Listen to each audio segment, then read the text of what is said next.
കേരനിരകളാടും ഒരു ഹരിത ചാരുതീരം, പുഴയോരം കളമേളം കവിത പാടും തീരം, കായലലകൾ പുൽകും കണുവലിയുമീറൻ കാറ്റിൽ ഇളഞ്ഞാറിൻ നിലയാടും കുളിരുലാവും നാട്. അതുപോലെ തന്നെ ഇന്ന് നമ്മൾ നേരിടുന്ന ഏറ്റവും വലിയ പ്രശ്നം എന്ന് പറയുന്നത് നമ്മുടെ കൃഷി തന്നെയാണ്.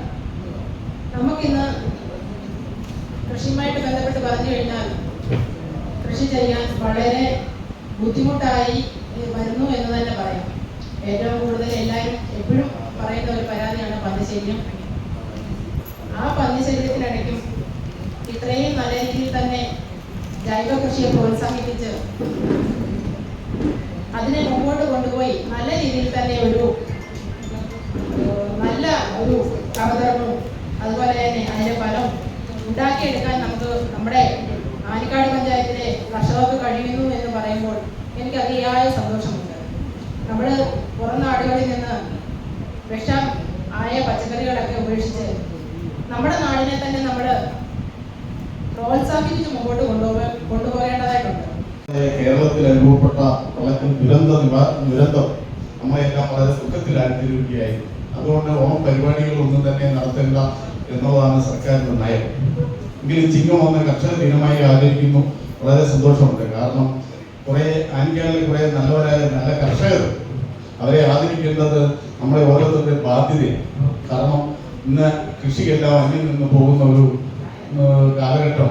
ആ കാലഘട്ടത്തിൽ കുറച്ച് നല്ല കൃഷികൾ ചെയ്ത് വിഷലിപ്തമായ അന്തരീക്ഷത്തിൽ നിന്നും നല്ല പച്ചക്കറികളും കൃഷികളും ഉത്പാദിപ്പിച്ച് നമുക്ക് നാടിനെ സംരക്ഷിക്കുന്ന കർഷകരെ ആദരിക്കേണ്ടത് നമ്മുടെ ഓരോരുത്തരുടെയും ഉത്തരവാദിത്വമാണ്.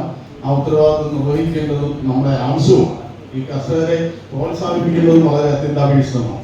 കാരണം അല്ലെങ്കിൽ വരുന്ന കാലങ്ങളിലൊന്നും ആനിക്കാട് പോലെയുള്ള ഒരു പ്രദേശത്തെ ഒരു കൃഷി പോലും ഇല്ലാത്തൊരവസ്ഥ ഉണ്ടാകും. ഇപ്പോഴത്തന്നെ പന്നിയുടെ ശല്യം അതിരൂക്ഷമാണ്. പല കർഷകരും പല പരാതികളും നിരന്തരം ഉന്നയിക്കുന്ന ഒരു വിഷയമാണ് കൃഷി ചെയ്യാൻ വയ്യാത്തൊരവസ്ഥ. കർഷകരെ ആദരിക്കുക എന്നുള്ള ഒരു പ്രധാനപ്പെട്ട ചടങ്ങ് നിർവഹിക്കുക. ചിങ്ങമാസം വരുമ്പോൾ ഓണത്തെ പ്രതിനിധീകരിച്ചുകൂടാൻ നമ്മൾ ഈ ആഘോഷം പ്രതീക്ഷിക്കാം.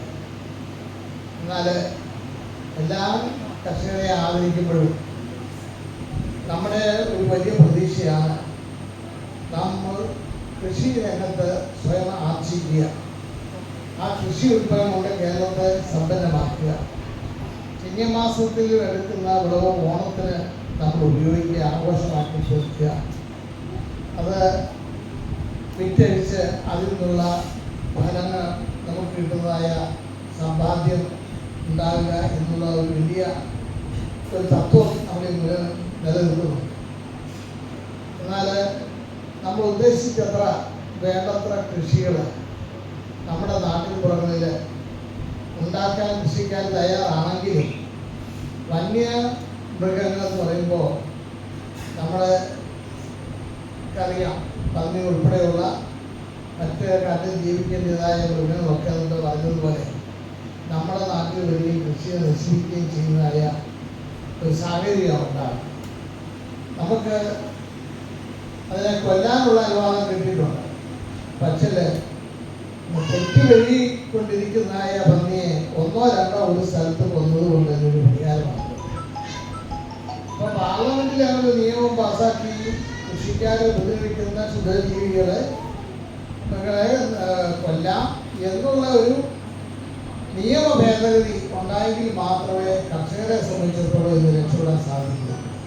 അല്ലാതെ എത്ര ശ്രമിച്ചെന്ന് പറഞ്ഞാൽ നമ്മൾ ഈ പറയുന്ന കാര്യങ്ങളിൽ വലിയ വ്യത്യാസം ഉണ്ടാകുകയാണ്. നിറപൊലിയേകാമെന്നരിയ നേരിന പുതുവിള നേരുന്നോരിനിയ നാടിതാ പാടാ കുട്ടനാടിൻ നീളം കേരനിരകളാടും ഒരു ഹരിത ചാരുതീരം, പുഴയോരം കളമേളം കവിത പാടും തീരം.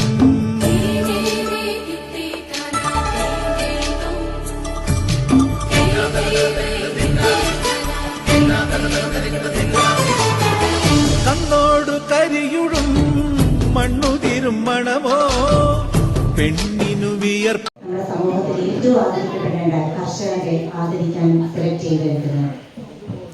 ഈ വട്ടം അറിയാൻ നിങ്ങൾക്ക് മറ്റു വർഷങ്ങളെ അപേക്ഷിച്ച് വയനാട് ദുരന്തത്തിൻ്റെ ആസ്പദമാക്കി നമ്മൾ ഈ വട്ടം വലിയ ആഘോഷങ്ങളോ കാര്യങ്ങളോ ഒന്നുമില്ല. എന്നാലും നമുക്ക് കഴിഞ്ഞ വർഷങ്ങളിൽ നമുക്ക് വേണ്ടി ഭക്ഷണം ഒരുക്കി തന്ന നമ്മുടെ കർഷകരെ ആദരിക്കുന്ന ഒരു ചെറിയ ചടങ്ങ് മാത്രമാക്കി നമ്മൾ ഇന്നത്തെ പരിപാടി ചുരുക്കിയിട്ടുണ്ട്. ഇപ്പം നിങ്ങൾക്കും എല്ലാം അറിയാം, നമ്മുടെ കർഷകർ നേരിടുന്ന പ്രധാന പ്രശ്നങ്ങളും എന്നിട്ടും അവർ നമുക്ക് വേണ്ടി സുരക്ഷിതമായ ഭക്ഷണം ഒരുക്കി തരാൻ അവർ നടത്തുന്ന കഷ്ടപ്പാടിനെ കുറിച്ചുമെല്ലാം.